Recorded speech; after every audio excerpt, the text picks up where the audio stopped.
The 21st edition of the Multichoice African Journalist Award saw 31 finalists from 15 countries across the continent gather the Kenyatta International Convention Center in Nairobi last night in a ceremony to honor the best in the continent for stories which stood out throughout the year.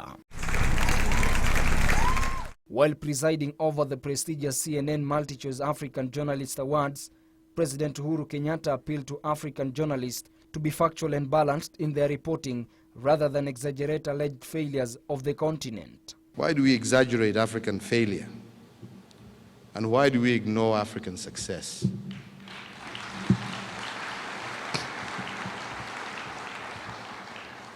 Indeed, it's not surprising that sometimes foreigners get our story wrong.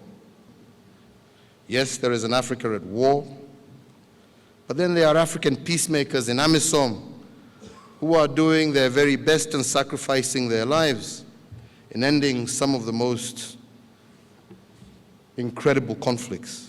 The head of state took a swipe at the foreign media for allegedly applying double standards and misrepresentation of the continent, maintaining that Africa is not a doomed continent, but a continent working hard to address the needs of its people. Yes, there is also the story of an Africa working to perfect its democracy. There is an Africa that has undergone the quickest democratization in the history of the world. This is true a story. However, stereotypes have an amazing ability to destroy our ability sometimes to see the facts.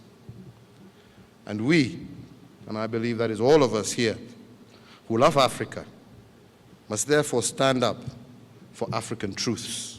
The prestigious event saw 3 Kenyan journalists, Charles Kariuki and Enoch Sikoli of NTV, as well as Paul Kalemba, a freelance journalist, scoop top awards for their stories. In his message, the head of state expressed optimism that the journalists will serve as leading lights in presenting the continent in positive light.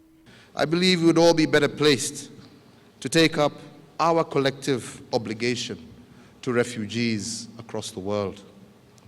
In truth, we depend on all of you, African journalists, to change the mental maps that sometimes lead us astray. This year, the competition received entries from 39 countries across the continent, including French and Portuguese-speaking countries. The 31 finalists were from 15 countries. The event was broadcast live on KBC Channel 1. Ben Chumba, reporting for Channel 1 News Hour.